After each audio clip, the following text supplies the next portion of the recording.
wanaagsan daawadayaal ku soo dhawaada wararka warbaahinta xogta wararka qodobada aan idin haynana waxaa kamid ah madaxweyne Farmaajo oo maanta xilka qaadis ku sameeyay xeeralaaliyihii guud ee qaranka Soomaaliya Axmed Cali Daahir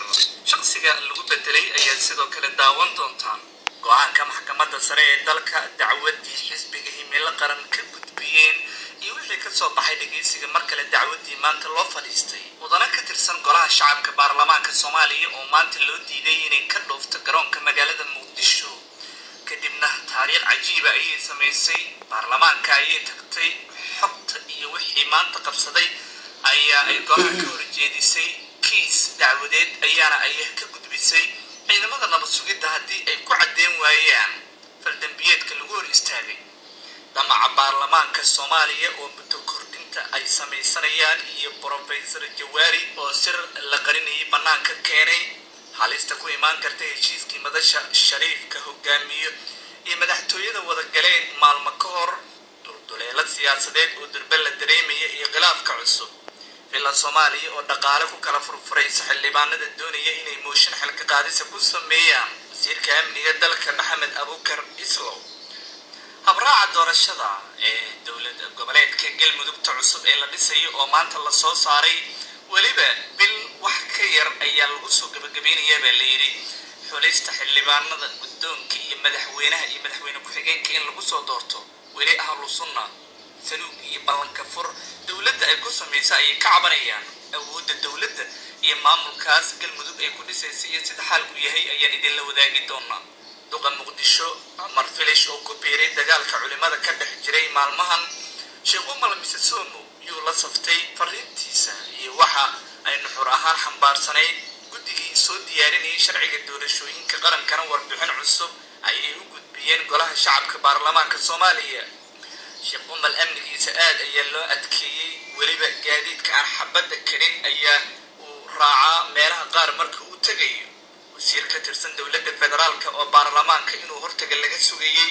balse Turkiga iska aaday shaqo Soomaalida ku faraxdana dhawaan sheegay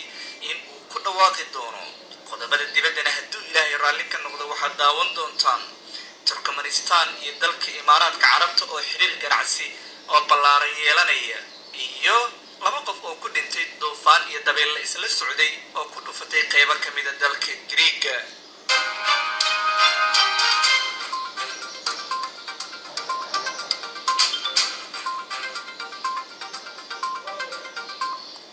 waxay ahaayeen qodobada ugu waaweyn wararka warbaahinta xogta wararka daawadayaal saaxiibayaal waa 25 bisha 11 ee November 2019 aan ku bilowno waxaa galabta digriita ka soo baxday madaxweynaha Jamhuuriyadda Federaalka ee Soomaaliya lagu magacaabay Suleymaan Maxamed Maxamuud inuu noqdo xeer ilaaliyaha guud ee qaranka Soomaaliya waxaana xilka qaadis lagu sameeyay xeer ilaaliyihii hore ee qaranka mudane Axmed Cali Daahir magacaabistan ayaa ku timid soo jeedinta gudoomiyaha maxkamadda sare ee dalka garyaqaan Baashi Yuusuf Axmed baahida loo qabo in la dardargeliyo howlaha dib u habeynta garsoorka iyo xaqiijinta hannaanka cadaaladeed oo hufan oo ka dhaqan gala guud ahaan dalka madaxweyne Farmaajo ayaana amray xukuumadda una jeediyay hay'adaha sharci dejinta in ay soo dhameystiraan golaha adeegga garsoorka lana waafajiyo dastuurka ku-meel gaarka ah iyo xeerarka quseeya ismaha golahan si loo dhameystiro dib u habeynta garsoorka iyo hannaanka cadaaladeed ee dalka madaxweyne Farmaajo ayaa kula dardaarmay xeer ilaaliyaha guud ee la magacaabay inuu waajibaadkiisa shaqo u guto si waafaqsan dastuurka iyo shuruucda kale ee dalka waxaana uu mahadceliyay Farmaajo Axmed Cali Daahir shaqadii uu soo qabtay xilli la og yahay xeer ilaaliyaha xilka laga xiriiriyay in arrimaha dacwadda badda xog badan uu ka hayay arrinta maxkamadda ICJ si weyn loogu tabi doono guddiga farsamada iyo maamul dhisida dowlad goboleedka Galmudug ka duulaya hannaanka doorasho iyo waliba maamulka mas'uuliyadda culus ee loo igmaday iyaga